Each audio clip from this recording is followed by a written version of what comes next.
Kia ora, good evening. Welcome to Central News for Friday, the 6th of June. I'm Hilary Entwistle.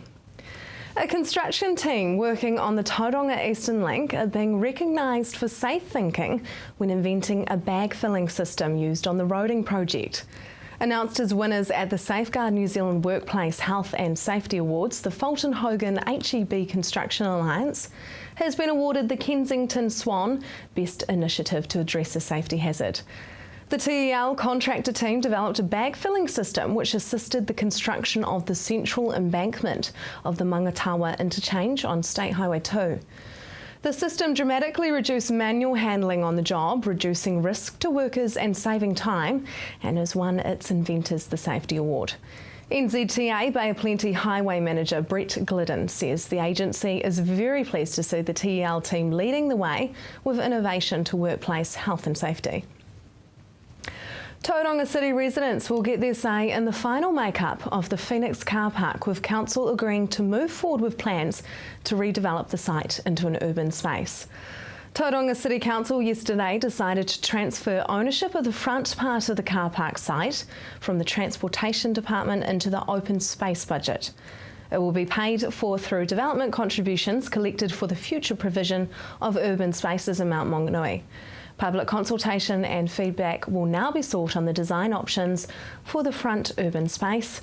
Council will also begin development of a long-term car parking plan to run parallel with the design process for the urban space. This will aim to retain a minimum of 55 car parks from the front part of the site within reasonable vicinity.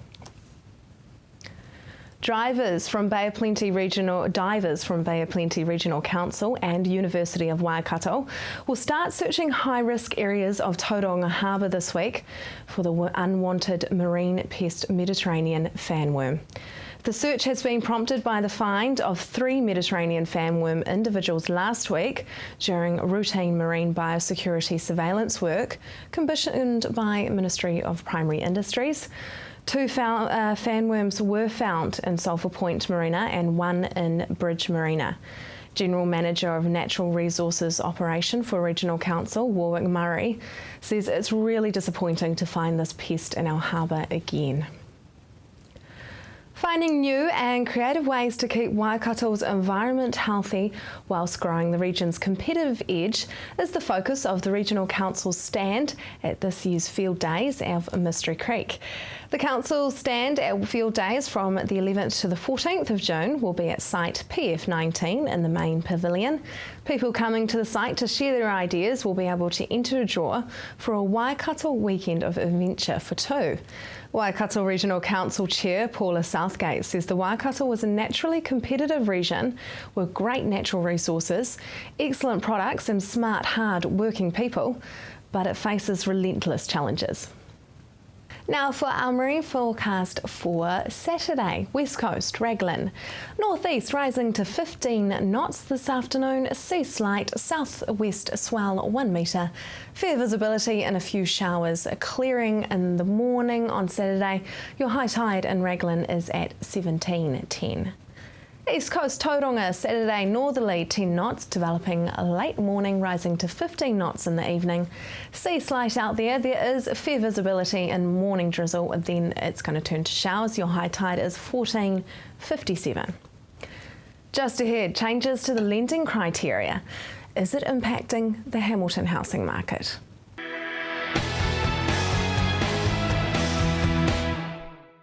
Welcome to Central News on TV Central. The Reserve Bank recently announced it could scrap low deposit lending restrictions by the end of the year.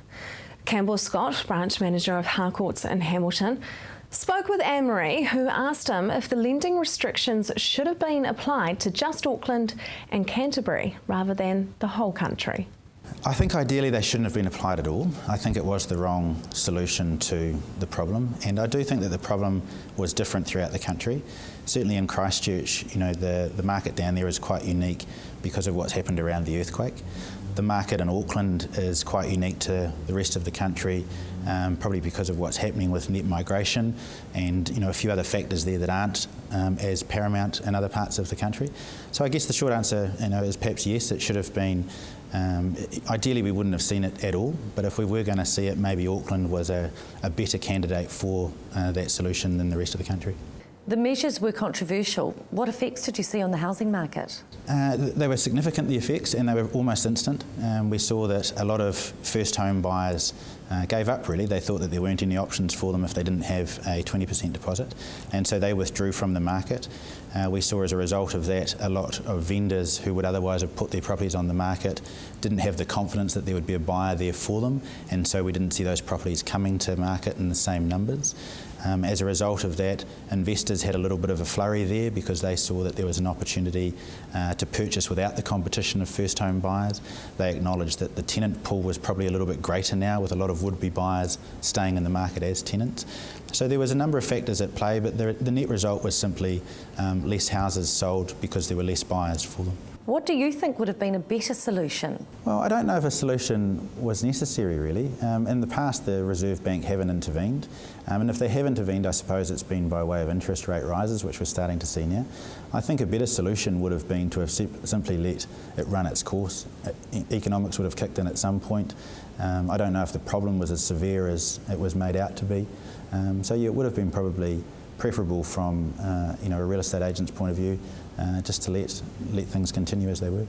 What areas in Hamilton were more affected? No, I don't think we saw geographic areas affected more than others. It was more a pricing thing. So certainly properties in those in the entry level price points, that sort of perhaps mid 200,000s through to the early 300,000s, which has commonly been the domain of first home buyers, were strongly affected. A lot less demand for those properties, and so the supply of them perhaps reduced in value, or certainly reduced in its appeal. And that had a flow-on effect through to, of course, the second home buyers and the more valuable properties as you get further up the pricing queue. The Reserve Bank recently announced that it could scrap the low deposit lending restrictions by the end of the year. How's this news been met by the market? Favourably, I think. Yeah, I think there's perhaps been a little bit of a misperception that there has always been solutions available to purchases. They may not have been that well communicated, but the welcome home loan structure that the government offer has always been there. A lot of lenders such as Mortgage Express have always had options available above 80%. But I think we're now starting to get more confidence amongst buyers with these recent announcements that their dream of buying a home is again a reality, and maybe not as difficult as what it has been over the last 8 months. Campbell Scott, thank you for your time. A group of locals from Tauranga have submitted to the council that a skate park be built in the city in hopes of bringing international competitions to Tauranga. The men behind it say it would benefit the community economically. What kind of design and proposal did you put to the council? Well, actually, we didn't actually give them a direct design from us. We kind of just gave them examples of other things that are around New Zealand or other places in the world like California and that. And so we didn't go to them with a set design that we'd done saying, hey, we want this. We were kind of just saying, here's examples of what a plaza looks like, and there were various options. And then, and just to kind of get their feedback and kind of show them what we're trying to do, as opposed to, I don't know, we just wanted to show them what it is so they get an understanding of what we're actually trying to propose here. Yeah. What would make this design so special? Is it all in the concrete?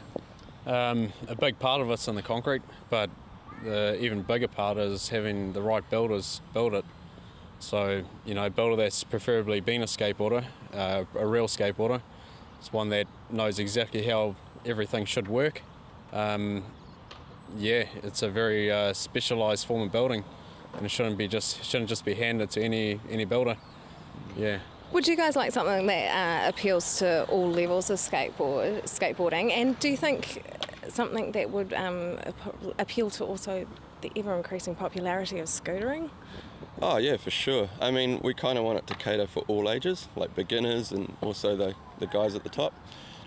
So we want features in it of all sizes and heights, and just And then as far as the scootering goes, then yeah, definitely. I mean, it seems to be a common trend that whatever the skateboarders are skating on, or whether it's the parks or the public places or the schools, or the scooters seem to be following along in the same obstacles or the same spots, really. So yeah, it would definitely cater for the scooters as well. Yeah.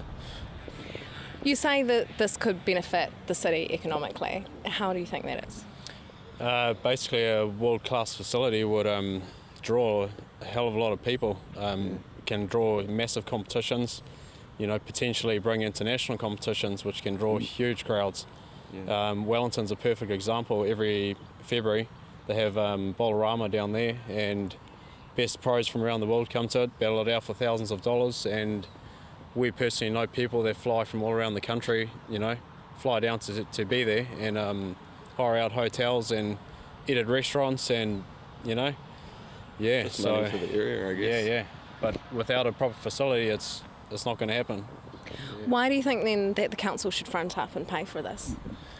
I mean, we're not saying that we're not going to help. I mean, we're definitely the skate community are keen to help fundraise, for sure. Like, it's hard to generate maybe the amount of money on our own to get there. So I guess that's why we've approached the council and just, hoping there's an area there that they can help us out. And it's obviously going to be built on council land, and it'll be a council facility. So, we can't do it without them. So we had to approach them, I guess. Coming up next, where to now for the Problem Gambling Foundation?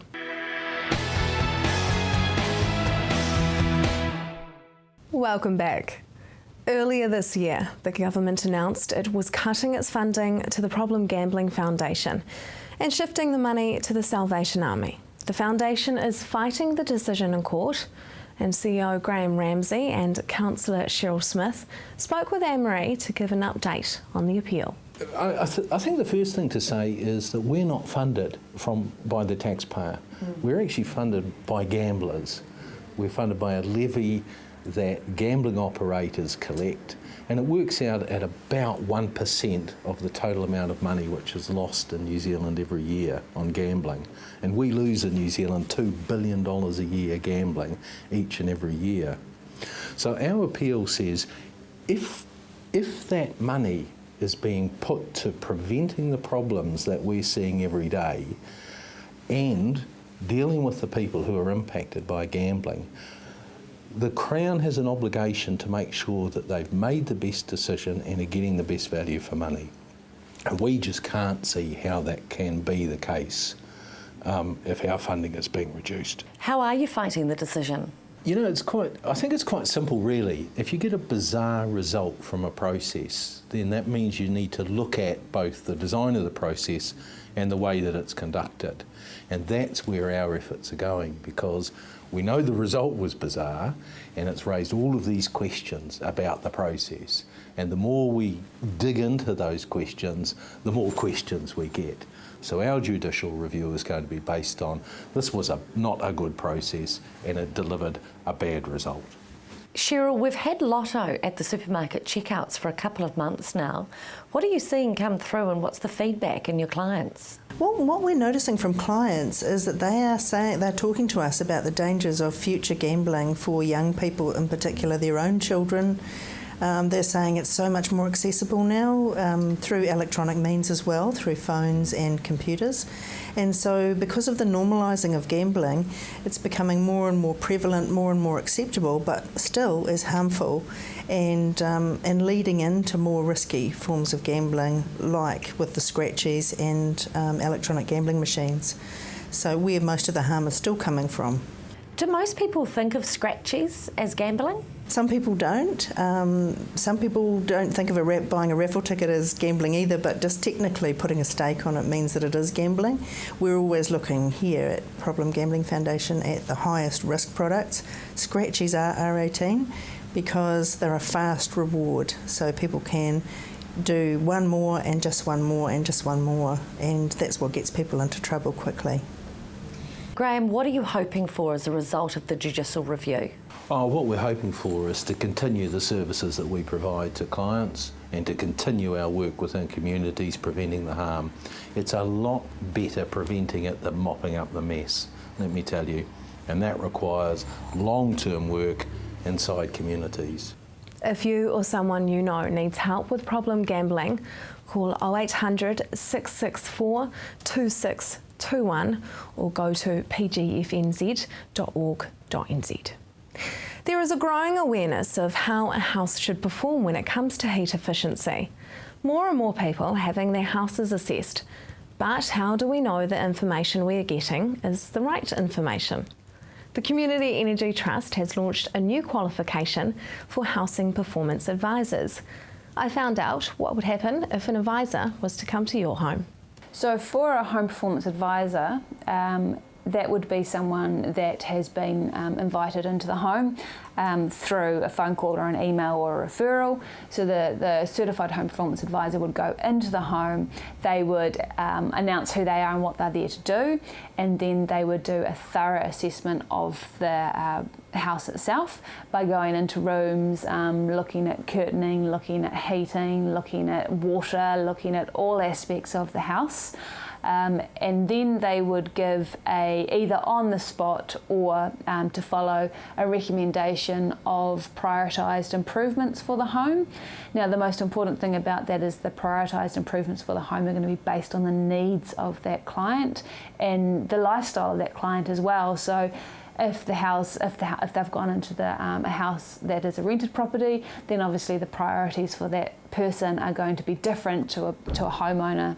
So it's really based on the needs of the client, and it is based on a thorough assessment of the entire home. Why is there a need for the Community Energy Network and things like that in New Zealand?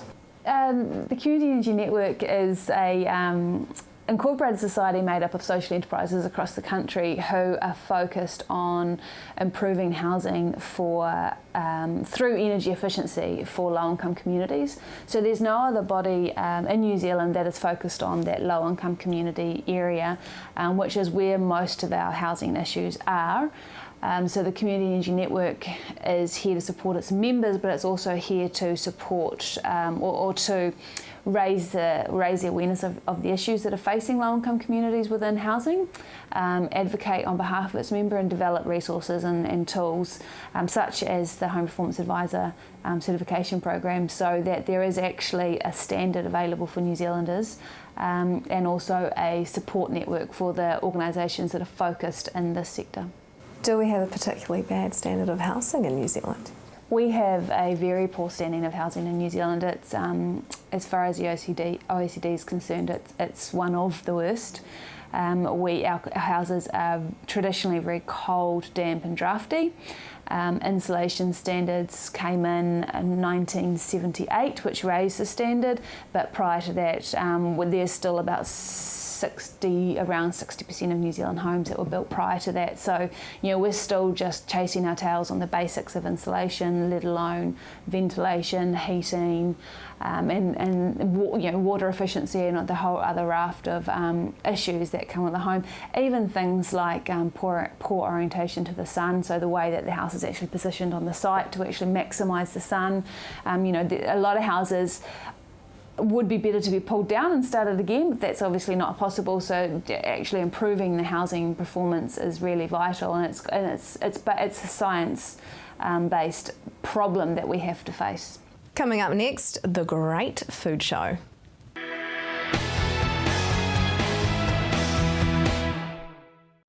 Welcome back to Central News. Hamilton is finally getting its own food show with the Great New Zealand Food Show. It will be at Mystery Creek on the 6th and the 7th of September this year.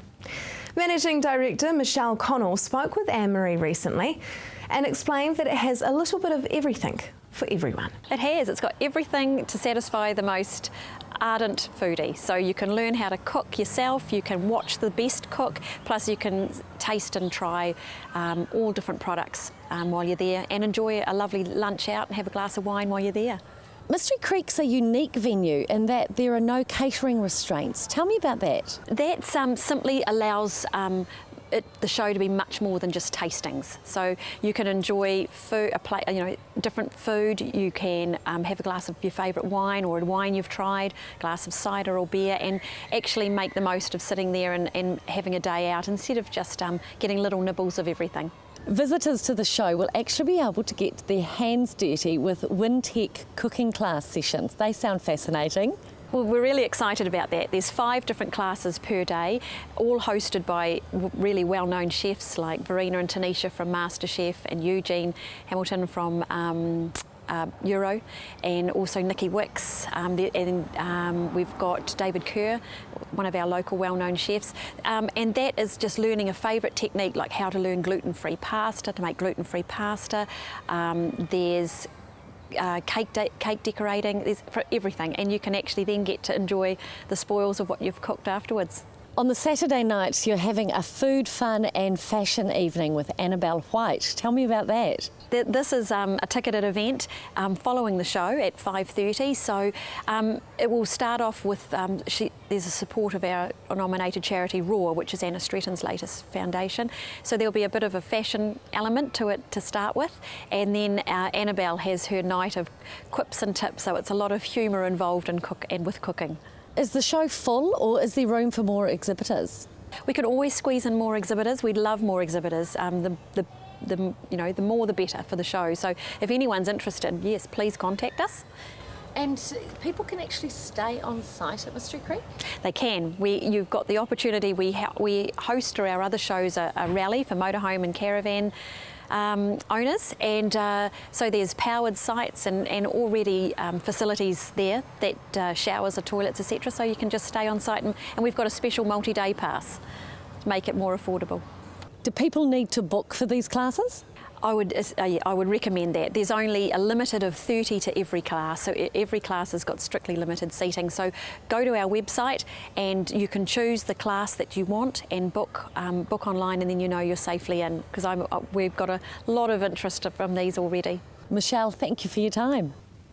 The Great New Zealand Food Show will be at Mystery Creek 6th and 7th of September this year. Now for our weather for the weekend. Hamilton, mainly fine, becoming cloudy with light winds on your Saturday. Your expected high is 17 and an overnight low of 8.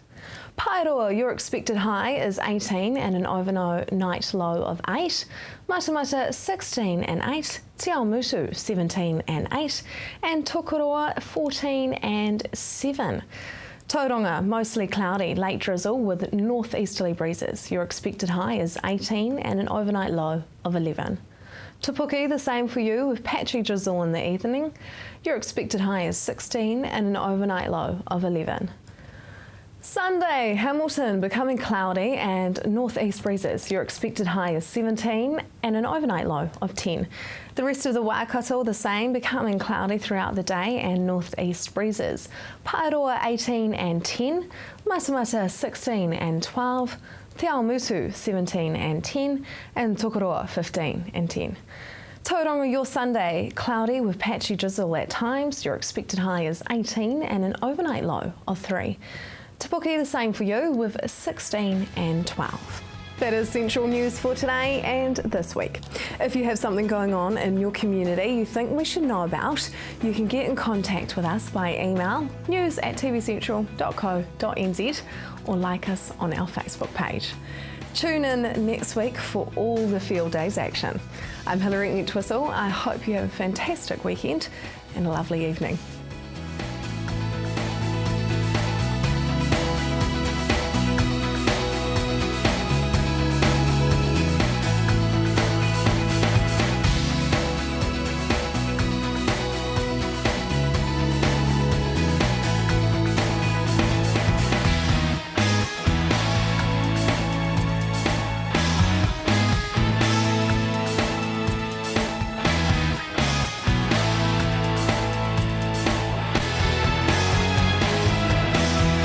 This has been an Alpha Media production, a division of Television Media Group.